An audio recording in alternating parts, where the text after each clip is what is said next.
जय श्री कृष्ण, जय माता जी। सत्य ज्ञान ब्रह्म विद्या में आप सभी का स्वागत है। बहुत दिनों के बाद हमें आज टाइम मिला है वीडियो बनाने का। तो सबसे पहले मैंने जो शॉर्ट वीडियो बनाया था कि हमारे भगवान संतान उत्पत्ति कैसे करते हैं, उसके बारे में मैं आपको बताता हूँ।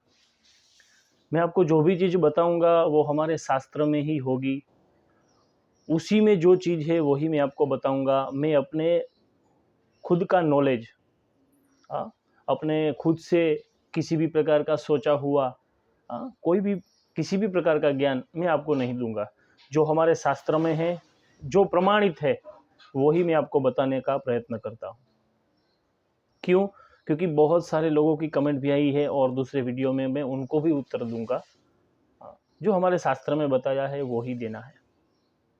फिर आपको मानना ना मानना वो आपके ऊपर है, लेकिन उससे भगवान को किसी भी प्रकार का कोई फर्क नहीं पड़ता। कोई इंसान मानता है या नहीं मानता है। लेकिन सृष्टि का जो चक्र जो चलता है, काल चक्र जो है वो तो चलता ही रहने वाला है, उसको कोई परिवर्तित नहीं कर सकता। तो जो होना है वो तो होके ही रहेगा, उसमें किसी भी प्रकार का कोई हस्तक्षेप नहीं कर सकता। तो हम शुरुआत करते हैं कि हमारे भगवान जो है संतान उत्पत्ति कैसे करते हैं। देखो, ये बहुत गूढ़ रहस्य है। इसको जानने के लिए भक्ति चाहिए, भाव चाहिए और श्रद्धा चाहिए। अगर ये आपके अंदर है तो ही आप इनको समझ पाएंगे। दूसरी बात, सबके मन में यही है कि भगवान सिर्फ मैथुनी सृष्टि ही उससे ही उत्पन्न होते हैं, लेकिन ऐसा नहीं है।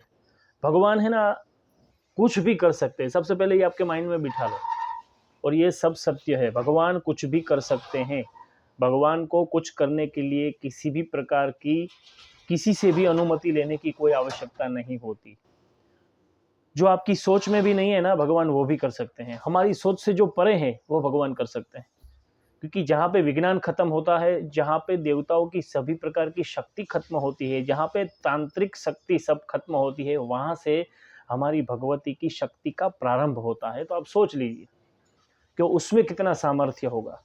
वो सब कुछ कर सकते हैं। तो अभी मैं आपको बताता हूँ कि सबसे पहले क्षीर सागर, भगवान नारायण कहाँ पे सो रहे हैं? क्षीर क्षीर यानी कि अभी सबको ये लगता है कि भगवान विष्णु जो है वो पानी के समुद्र में है, लेकिन भगवान विष्णु शेषनाग की सैया के ऊपर विराजमान है, लेकिन वो पानी के समुद्र में नहीं है। क्षीर यानी कि दूध होता है। संस्कृत में दूध को क्षीर कहा जाता है। क्षीर यानी कि दूध का समुद्र है, उसके अंदर शेषनाग विराजमान है, उसके ऊपर भगवान विष्णु, भगवान नारायण सो रहे हैं और महालक्ष्मी जी उनके पैर दबा रहे हैं। तो ये क्षीर सागर बोला जाता है उनको। तो दूध का समुद्र है, ये आप समझिए। मेरे ख्याल से किसी को भी ये पता नहीं होगा, बहुत कम लोग हैं जिनको पता होगा कि भगवान नारायण क्षीर सागर में है, मतलब दूध के समुद्र में वो विराजमान है। सोचिए कि वो कितने पवित्र, कितने सात्विक हैं। वैसे नारायण सो रहे थे, उनकी नाभि में से कमल निकला। ये सब भगवती राजराजेश्वरी आद्य शक्ति की माया से, उनकी इच्छा से ही सब कुछ उत्पन्न होता है। नारायण भगवान की नाभि कमल से, नाभि में से कमल उत्पन्न हुआ। उस कमल के ऊपर ब्रह्मा जी का प्रादुर्भाव हुआ, तो उसको अयोनिज कहा जाता है। ब्रह्मा जी की उत्पत्ति किसी भी प्रकार की योनि से नहीं हुई है, ये आप समझे। हमारे पुराणों में भी ये लिखा हुआ है, आप पढ़ सकते हैं। तो ब्रह्मा जी की जब उत्पत्ति हुई तब ब्रह्मा सोचने लगे। ब्रह्मा जी ने अपनी आंखें खोली तो ब्रह्मा को पता चला कि चारों ओर समुद्र ही था, कहीं पे भी कुछ उनको दिखाई नहीं दिया।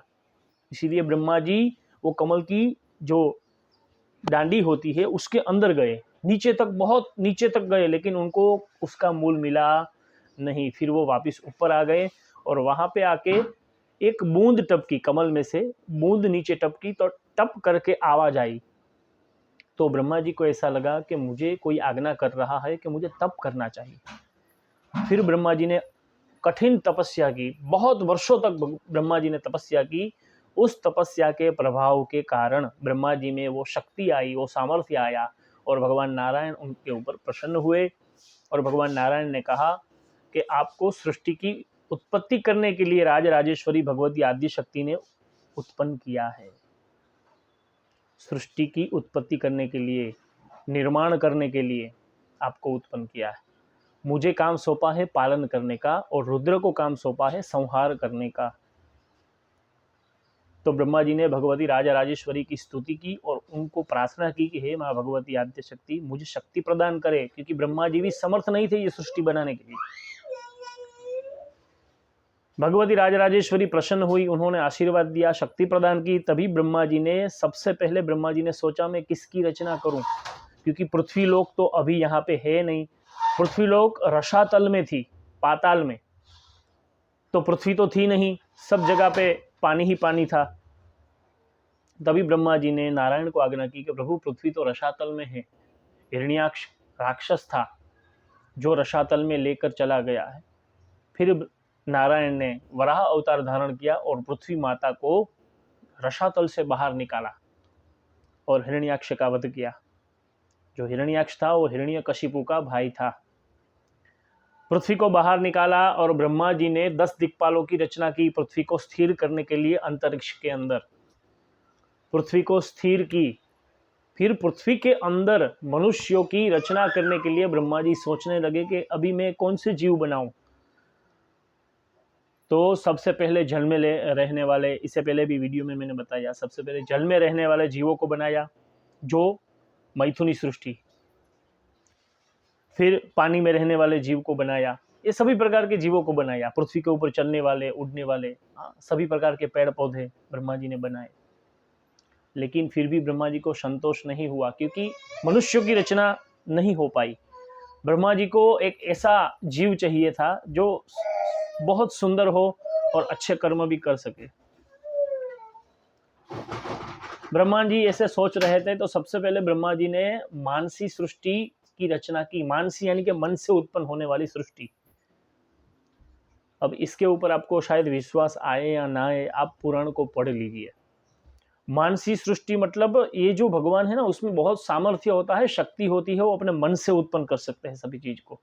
सोच लिया तो उत्पन्न हो गया, उसमें वो सामर्थ्य है, वो शक्ति है। तो ब्रह्मा जी ने सबसे पहले अपने मन में से 7 ऋषियों को उत्पन्न किया। उसमें कश्यप, अंगिरा, अत्रि, ये सभी ऋषियों को उत्पन्न किया। 7 ऋषि सबसे पहले। वैसे 10 पुत्र उन्होंने उत्पन्न किए हैं, उसमें 10वें जो थे वो नारद मुनि थे। और ये कहा जाता है कि नारद मुनि को ब्रह्मा जी ने अपनी गोद में से उत्पन्न किया है। सोचिए आप, किसी भी प्रकार की योनि से उत्पन्न नहीं किया, कोई मैथुनी सृष्टि से उत्पन्न नहीं किया। ब्रह्मा जी को अपनी गोद में से उत्पन्न किया और अपने अंगूठे से प्रजापति को उत्पन्न किया। अपने अंगूठे से, राइट अंगूठे से प्रजापति को उत्पन्न किया, लेफ्ट अंगूठे के प्रसूति को उत्पन्न किया, ऐसा कहा जाता है।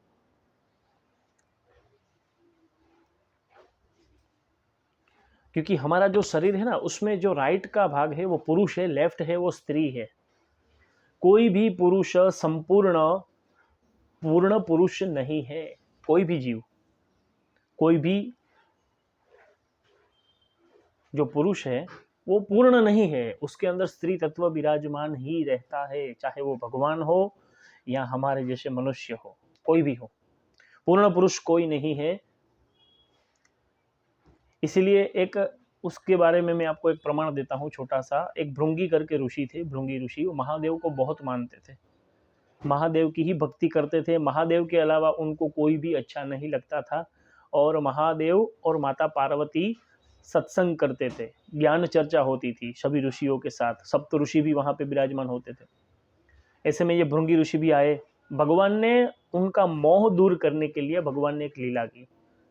भगवान ने कहा तुम हम दोनों की परीक्षा प्रदक्षिणा करो। तभी भृंगी ऋषि ने कहा प्रभु मैं तो सिर्फ देव को ही मानता हूँ, आप ही सर्वस्व है और कुछ सर्वस्व नहीं है। जैसे अभी इंसानों की सोच भी ऐसी होती है, वो भगवान को ही सर्वस्व मानते हैं, उसमें कोई गलती नहीं है, मानना ही चाहिए। लेकिन आप किसी और देवी को, देवताओं को अपमानित नहीं कर सकते। कई लोग ऐसे कहते हैं कि हमारे देव ने देवी को शक्ति प्रदान की, ये सब झूठ है। किसी भी देवी में इतना सामर्थ्य नहीं है जो देवी को शक्ति प्रदान कर सके। लेकिन वो कौन समझ सकता है? जिन्होंने पुराण को पढ़ा है, देवी शक्ति को समझा है, वो ही बता सकता है, वरना कोई नहीं बता सकता। कई लोग ऐसा बोलते हैं हमारे धर्म के जो देवता है उन्होंने देवी को शक्ति प्रदान की। कितनी मूर्खतापूर्ण बात वो करते हैं। ऐसा लगता है कि इस कक्षा पर पहुंचने के बाद भी अगर वो अज्ञान ही रहते हैं तो इससे तो अच्छा है कि अज्ञान ही रहना चाहिए, ज्ञान प्राप्त ही नहीं करना चाहिए। ऐसा ज्ञान क्या करेंगे आप प्राप्त करके जो ज्ञान आपको नरक में ले जाए? ऐसा ज्ञान आप प्राप्त करके क्या कर पाएंगे? आप कुछ नहीं कर पाएंगे, किसी को अच्छा रास्ता नहीं दिखा पाएंगे, बराबर। तो माँ भगवती राजराजेश्वरी देवी ने और उनकी कृपा से, वो सर्वशक्तिमान है, उनको कोई शक्ति प्रदान नहीं कर सकता। तो हमारे जितने भी देवी देवता है उसमें सभी प्रकार का सामर्थ्य है, लेकिन ऐसा कभी नहीं मानना चाहिए कि किसी भी देवता को या किसी भी देवी शक्ति को इन देवताओं ने शक्ति प्रदान की। ये सब अज्ञानता है। आप सबसे पहले जान ले, पूरा पढ़ाई कर ले, शास्त्र को पढ़े, उसके बाद आप किसी भी प्रकार का प्रवचन करें। माँ भगवती ने और महादेव ने कहा कि आप हमारी प्रदक्षिणा करें। भगवान महादेव ने अर्धनारी स्वरूप धारण किया, तभी भृंगी ऋषि ने भंवरे का स्वरूप धारण किया। भ्रमर आता है ना, भंवरे का स्वरूप धारण किया, और वो भृंगी ऋषि ने सिर्फ महादेव की आधी ही प्रदक्षिणा की। जहाँ पर महादेव का स्वरूप मौजूद था राइट साइड में, लेफ्ट में माँ भगवती का स्वरूप था, अर्धनारी स्वरूप महादेव ने धारण किया था। तो उन्होंने सिर्फ महादेव की ही आधी प्रदक्षिणा की। उससे माँ भगवती कोपित हो गए और उन्होंने कहा कि तुम्हें स्त्री तत्व से इतनी ग्लानि है, इतनी नफरत है, तो तुम्हारे शरीर में से में जो स्त्री शक्ति है उसको मैं खींच लेती हूँ। और माँ भगवती ने अपनी योग माया से उस शक्ति को खींच लिया। जैसे ही वो शक्ति, स्त्री तत्व जो भी था शरीर के अंदर, वो निकला तो वो भृंगी ऋषि भस्म हो गए। आप ये पुराण में पढ़ सकते हैं, शिव पुराण में भी ये बात मिलेगी आपको, ये कथा। और आप टीवी सीरियल में भी ये देख सकते हैं, भृंगी ऋषि का वीडियो आप सर्च करेंगे आपको मिलेगा। ये कोई बनी बनाई हुई बात नहीं है, ये सब सत्य है। तो भृंगी ऋषि ढेर हो गए, राख भस्म हो गए। तभी अंदर से आवाज आई कि प्रभु ये क्या हो गया? तभी शिव जी ने कहा कि मैंने तो आपको पहले ही बताया था, किसी भी प्रकार का आप भक्ति में भी आपको अभिमान नहीं आना चाहिए, लेकिन आपने तो साक्षात जगदम्बा का ही अपमान कर लिया। अभी आपके अंदर से स्त्री तत्व चला गया है, क्योंकि आपको स्त्री तत्व से ही नफरत थी, ग्लानि थी। देवी शक्ति आपके शरीर में से चली गई है तो आप भस्म हो गए। मैं भी शक्ति के बिना अधूरा हूँ, भगवान महादेव ने यह कहा। मैं शक्ति के बिना सौ हूँ, सौ, जो कुछ भी करने में समर्थ नहीं। तभी भृंगी ऋषि ने माँ भगवती की प्रार्थना की, स्तुति की। तभी माँ भगवती ने उनको वापस शक्ति प्रदान की और संपूर्ण शरीरधारी वो हो गए। फिर भृंगी ऋषि ने दोनों की पूजा की, और भृंगी ऋषि के मन में जो भी संशय था, जो ग्लानि थी, जो अभी तक भक्ति पूर्ण नहीं हुई थी, जो पक्की नहीं हुई थी, भक्ति कच्ची थी, वो पूर्ण तरह से पक गई और उनका जीवन एकदम सुखमय हो गया और उनको मोक्ष की भी प्राप्ति हुई। और वो सत्य को जान पाए कि सत्य क्या है। अब इतने बड़े ऋषि नहीं जान पाए, आप सोचिए, वो भी शक्ति में संदेह करने लगे, तो हमारे जैसे मनुष्य तो करे अगर शक्ति में संदेह, तो उसमें कोई बड़ी बात भी नहीं है ना। उनको समझने के लिए पुण्य चाहिए, उनको समझने के लिए पूर्व जन्म के अच्छे कर्म चाहिए, तभी उन तक पहुंच सकते हैं, वरना नहीं पहुंच सकते भाई। ये सिर्फ बातों करने का टाइम नहीं है, या बातें करने से ये कुछ नहीं प्राप्त होता।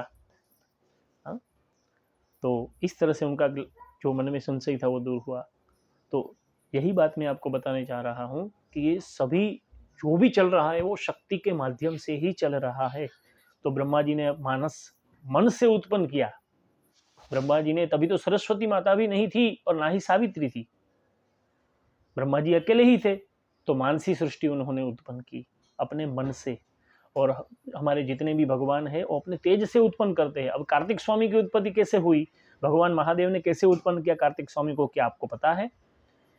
तो शिव और पार्वती दोनों आमने सामने बैठे हुए थे, एक दूसरे को याद कर रहे होते थे और नृत्य कर रहे होते थे, और फिर बैठकर एक दूसरे को याद करे, मन और एक दूसरे के मन को याद किया और एक दूसरे के स्वरूप का वर्णन अपने हृदय में प्रवेश किया, और दोनों में से एक तेज निकला। वो तेज एक हुआ और उस तेज में से कार्तिक स्वामी की उत्पत्ति हुई। तो किसी भी प्रकार की मैथुनी सृष्टि नहीं की हमारे भगवान। और गणपति जी की तो आपको पता ही है कैसे उत्पन्न हुए गणपति महाराज। वो माँ पार्वती ने एक पुतला बनाया मिट्टी से, क्योंकि उनको पुत्र की कामना हुई कि मुझे मेरे यहाँ पुत्र होना चाहिए। कार्तिक स्वामी की उत्पत्ति हुई। फिर बहुत प्रॉब्लम भी हुई उसमें, अग्निदेव आए, ले गए उन तेज को, वो भी नहीं सह पाए क्योंकि उनका तेज इतना तेजस्वी था, किसी भी देवताओं में इतना सामर्थ्य नहीं था उनको धारण कर सके। फिर वो तेज गंगा में गिर गया। फिर गंगा माता भी सामर्थ्यवान नहीं थी, उनसे भी ये तेज नहीं सहा जा रहा था। फिर उन तेज के 6 टुकड़े हुए और कृतिकाओं जो थी वो गंगा में स्नान कर रही थी, 6 टुकड़े कृतिकाओं के पास पहुंच गए और कृतिकाओं ने अपने शरीर में उनको धारण किया और उसमें से 6 पुत्र उत्पन्न हुए। उस 6 में से 1 पुत्र उत्पन्न हो गया और उनके 6 मस्तक हुए, इसीलिए कार्तिक स्वामी के 6 मस्तक हैं। ये वीडियो बहुत लंबा हो रहा है, लेकिन ये बहुत विस्तार का विषय है, इसीलिए मैं शॉर्ट में नहीं बता सकता आपको, वरना संशय का समाधान कैसे होगा। तो इस तरह से भगवान शिव जी ने उत्पन्न किए संतान।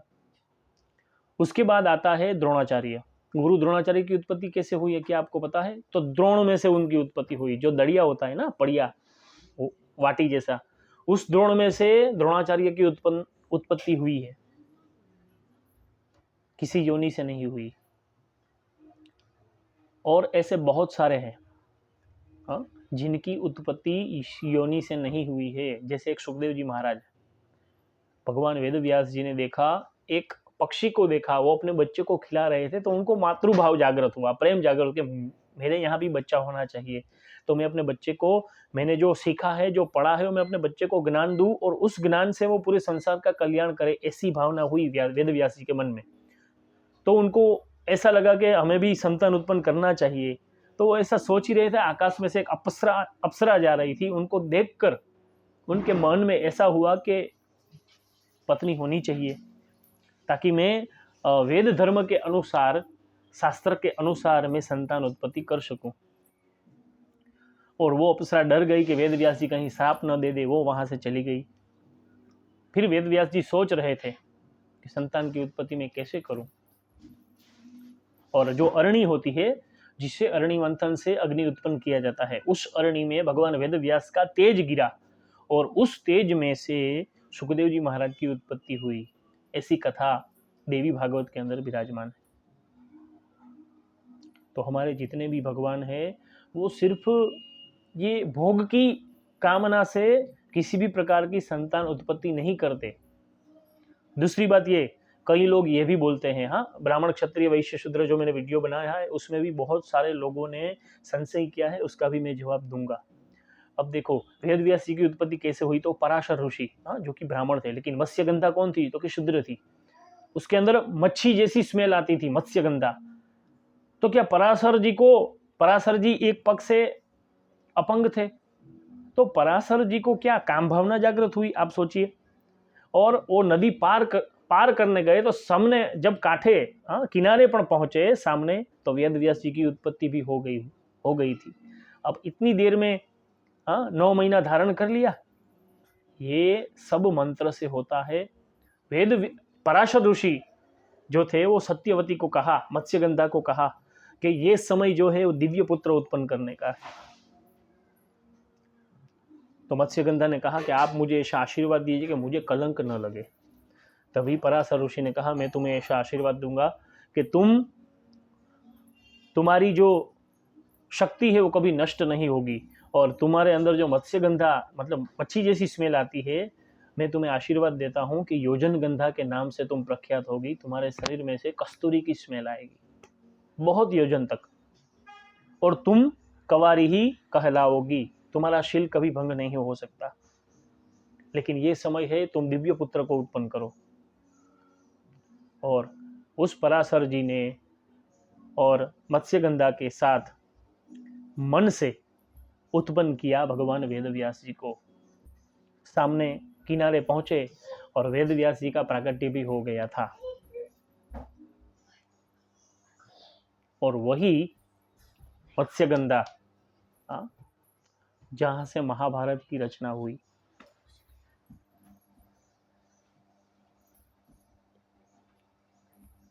तो इस तरह से हमारे जो देवता है वो संतान को उत्पन्न करते हैं, ऋषि मुनियों भी इस तरह से उत्पन्न करते हैं।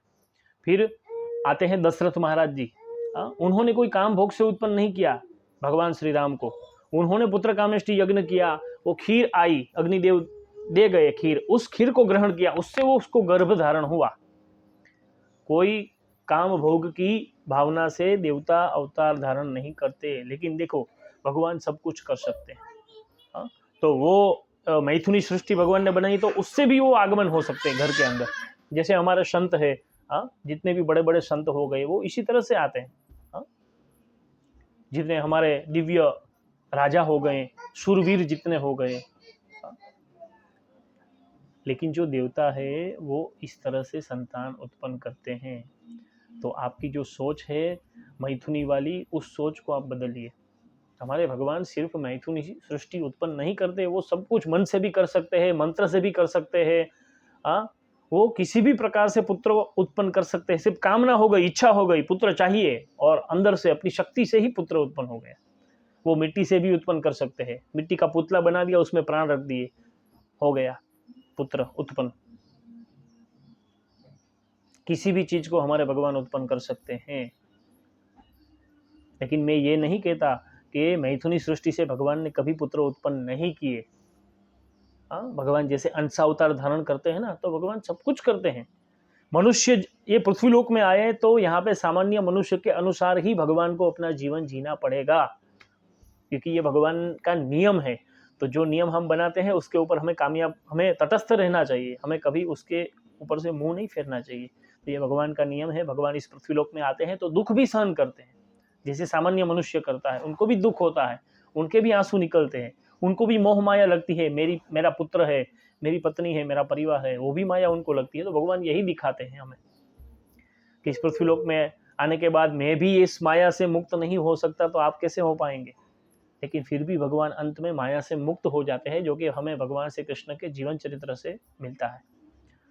तो ये सभी प्रकार की माया है। और हमारे जो भगवान हैं सिर्फ मैथुनी सृष्टि से उत्पन्न नहीं करते। ब्रह्मा विष्णु महेश, उनको पुत्र उत्पन्न करने के लिए, मैथुनी पुत्र उत्पन्न करने के लिए उनको पृथ्वी लोक में अवतार धारण करना पड़ता है, तभी वो कर सकते हैं, वहां पे नहीं हो सकता। तो ये जो संशय है आपके मन के अंदर से, वो निकाल दीजिए। हमारे भगवान कभी ऐसे संतान उत्पन्न नहीं करते। और दूसरी बात ये, कश्यप ऋषि के बहुत सारे पत्नी थे, उसमें से दिति और अदिति, ये दो में से सभी देवता उत्पन्न हुए हैं एक में से, और एक में से दानव उत्पन्न हुए। दानव उत्पन्न होने के कारण एक ही है, क्योंकि उनकी जो माता थी उनके अंदर एक्सेप्टेशन बहुत थी, मतलब बहुत उनको कामना थी कि मेरे पुत्र बहुत बड़े हो जाए, उनका नाम हो जाए, वो मेरी बहन के जो पुत्र है उनसे भी श्रेष्ठ हो जाए। और वो कामना अच्छी थी, लेकिन उसके अंदर द्वेष भाव जागृत हुआ कि मेरी बहन को अच्छे पुत्र उत्पन्न नहीं होने चाहिए, मुझे ही होने चाहिए। उस द्वेष भाव के कारण उनके जो पुत्र थे उसके अंदर खराब बुद्धि आई और वो दानव कहलाए। बस यही कारण था, और कोई भगवान ने किसी के साथ भेदभाव नहीं किया। मनुष्य अपना जीवन खुद, अपने भूतकाल, अपने भविष्य की रचना खुद करते हैं। वर्तमान में जैसा कर्म करेंगे भविष्य वैसा ही होगा। तो अच्छा पुत्र चाहिए तो मन में अच्छे विचार रखने चाहिए, अच्छी कामना करनी चाहिए, तभी अच्छा पुत्र आएगा, वरना कहाँ से आएगा। क्योंकि जो पुत्र उत्पन्न होता है हमारे शरीर से ही होता है। पुत्र जो होता है, कोई भी संतान, वो सबसे पहले पिता के शरीर के अंदर विद्यमान रहता है शक्ति के अनुसार, और पिता का जैसा विचार होता है संतान का भी वैसा ही विचार होता है, और माता के अंदर भी वो रहता है। और दोनों की शक्ति जब एक होती है तब उसका निर्माण होता है पिंड के अनुसार। और माता पिता की जैसी सोच होती है, जैसा वो लाइफस्टाइल जीते हैं, पुत्र वैसा ही होगा। इसीलिए हमारे शास्त्र में बताया, अच्छे पुत्र को उत्पन्न करने के लिए सबसे पहले मन में अच्छे पुत्र की कामना जगनी चाहिए कि मेरे यहाँ पे अच्छा पुत्र हो, भगवान जैसा पुत्र हो, वीर पुरुष जैसा पुत्र हो। हमारे शास्त्र में कहा है, जननी जन तो संत जनजे का दातार का सूर, नहीं तो रेजे वांजनी मत गुमाविश तारो नूर। ये गुजराती में एक दोहा है। जननी यानी कि माता को कहा है, या संत को उत्पन्न करना, या सुरवीर को करना, या दातार को करना, वरना किसी को मत करना। तो ये बहुत महत्व है। तो हमारे जो देवता है, आप संशय मत रखे, सिर्फ मैथुनी सृष्टि उत्पन्न नहीं करते। ब्रह्मा जी की दृष्टि क्यों खराब हुई उसके बारे में भी मैं आपको बताऊंगा, मुझे सब याद है, धीरे धीरे करके मैं बताऊंगा। आपको ये वीडियो कैसा लगा वो आप मुझे बताइए। और ऐसे ही वीडियो को जानने के लिए आप हमारी चैनल पे बने रहे, सब्सक्राइब करें, लाइक करें, शेयर करें, और कोई प्रश्न हो तो कमेंट कर सकते हैं। जय श्री कृष्ण, जय माता जी।